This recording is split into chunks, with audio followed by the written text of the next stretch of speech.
The sun rises slow over the village. A thin mist lifts from the earth, like a soft blanket being pulled away to reveal the day. Warm, golden light spills across the dry fields, painting the world in shades of honey and amber. Children run barefoot on the dusty path, their small feet knowing every stone and curve. Their laughter floats in the still, cool air, a sound as natural as the chirping of birds. They chase each other in circles, their shadows long and playful. They find joy in the simplest of things, a smooth stone, a fallen feather, or a game with sticks drawn in the dirt. Hope in this place awakens with the sun. Houses stand close to each other, like old friends leaning in for a quiet chat. They are made of mud and wood. Some roofs are made of thick woven thatch, while a few of the newer homes have the glint of tin.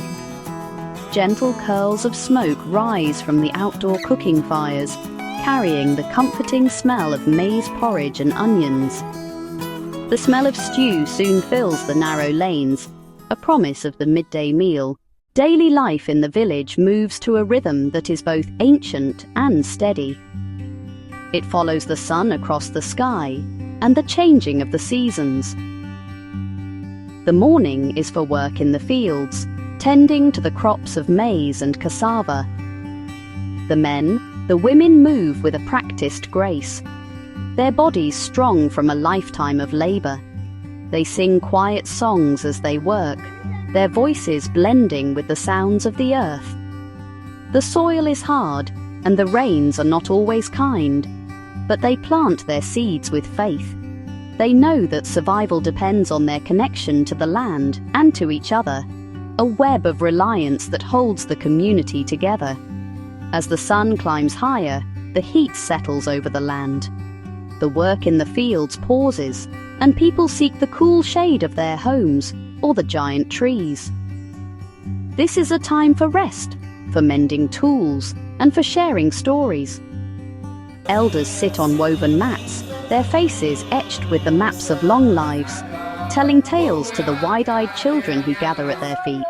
At the heart of the village's well-being stands the House of Light and its keeper, Amina. She is a woman of quiet strength, her face gentle and her eyes filled with a deep, knowing calm. She moves with a purpose that is both gentle and firm. Amina is the village healer, a role she inherited through a long line of women. Her hands, though weathered by years of work, are incredibly soft as they touch a feverish forehead or clean a small wound. Her knowledge is a vast library of oral tradition, passed down through careful observation and practice. Amina's pharmacy is not a room with shelves of bottles, but the fields and the forests around the village. Each morning, at first light, she walks into the wilderness. She carries a simple woven basket and a small digging tool. One story that the villagers often tell is that of a young boy named Kofi. He was a bright, energetic child, but one season he developed a terrible cough. It was a dry, hacking cough that shook his small body and kept him awake all through the night. His mother, Adama, grew more worried with each passing day. She tried all the simple remedies she knew, but nothing seemed to help. Kofi grew weak, his laughter silenced by the constant coughing. With a heavy heart, Adama wrapped her son in a blanket and carried him to the House of Light, her hope resting on Amina's wisdom. Amina welcomed them with her usual calm. She sat Adama down and listened patiently. Then she turned to the boy, her touch gentle and reassuring. She listened to his breathing, her ear pressed against his small chest. She looked into his tired eyes and spoke softly. Her presence brought a sliver of peace to the anxious mother. The healer went to her dried herbs. She selected moringa leaves. She selected the root of a wild ginger. She crushed them carefully. From time to time, visitors from the outside world find their way to the village. They arrive in sturdy vehicles that kick up clouds of dust.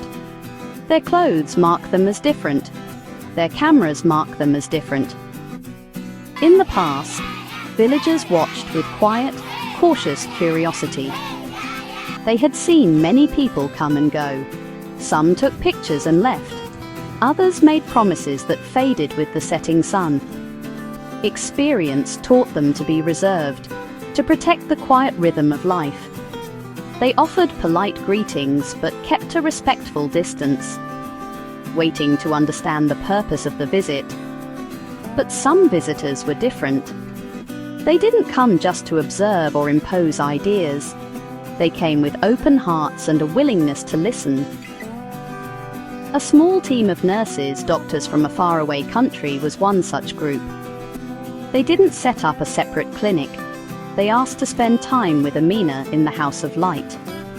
They sat on the floor with her, learning the names of the local plants. They watched with respect as she prepared remedies, asking questions with genuine interest, not skepticism. They learned that help is not a one-way street. It is a bridge built from mutual respect and friendship. These visitors shared knowledge humbly. They brought simple supplies like antiseptic wipes, sterile bandages, antibiotics for serious infections beyond herbal medicine. They worked alongside Amina, not above her. They showed her how to recognize danger signs of pneumonia or severe dehydration, explaining when a child needed the small hospital many hours away. In turn, Amina taught them about moringa leaves, chamomile flowers that grew wild in the fields. It was a true exchange, a blending of two worlds of wisdom. One nurse, a young woman named Sarah, became close with Amina. She spent afternoons helping grind herbs, evenings learning stories from village elders. One day she noticed many children had minor eye infections. She taught mothers to wash their children's faces with clean water and a clean cloth every day. A small act, a simple piece of information. Within weeks, eye infections dropped dramatically. Sarah did not bring a truckload of medicine. She brought a small, sustainable piece of knowledge. It empowered mothers to protect their children. This was the kind of help that lasted. Well, it really showed how small things can make a big difference for generations. The women of the village had made the long walk to the river twice a day to fetch water. It was a fundamental part of their routine, a task passed from mother to daughter. The journey was arduous, especially during the dry season when the river shrank to a trickle. The water they carried back in heavy pots was essential for drinking, cooking, washing. But it was often cloudy with silt and carried the risk of disease. Stomach sickness was a constant shadow, especially for the very young and the elderly. The time and energy spent fetching water was immense, leaving little room for other activities like tending a garden or learning a new skill. One year, a small charitable group, having heard about the village from one of the visiting nurses, arrived with an extraordinary gift: the components of a manual water pump.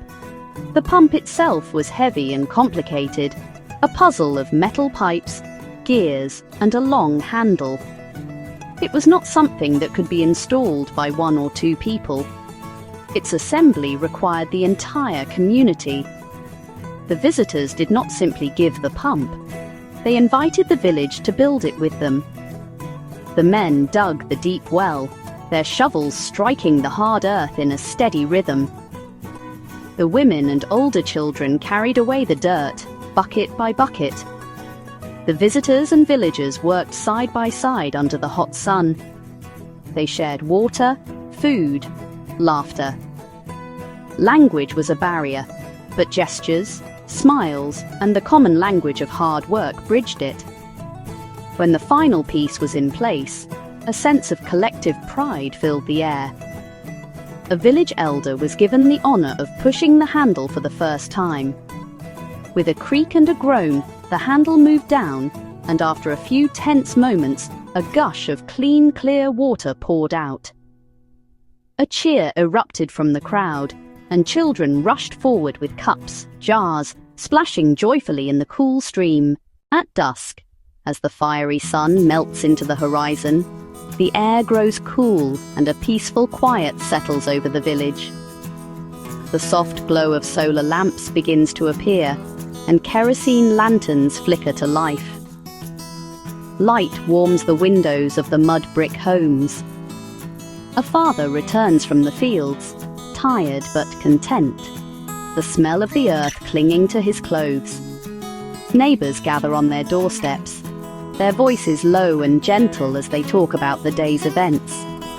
They share a plate of food, a cup of tea, and a quiet hope for what tomorrow will bring. This community, bound by hardship and healed by care, finds its strength in these simple shared moments. The story of this village, this small place of light, travels quietly on the wind. A young man who left years ago to work in the city sends a little money back home, enough to buy new books for the school. A traveller who spent a week learning from Amina writes a blog post about her herbal wisdom, inspiring others to support a project that helps document and preserve this precious knowledge. A young woman, using the skills she learned in a workshop, starts a small cooperative, making soap from local oils, creating a livelihood for herself and her neighbours. The village is not an isolated island. It is connected to the world by invisible threads of care and respect. Hope in this village is not a sudden, dazzling explosion of light. It is a steady, resilient flame, tended by many hands.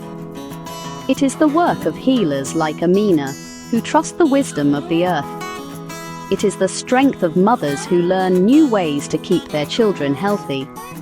It is the collaboration of villagers and visitors who build bridges of understanding.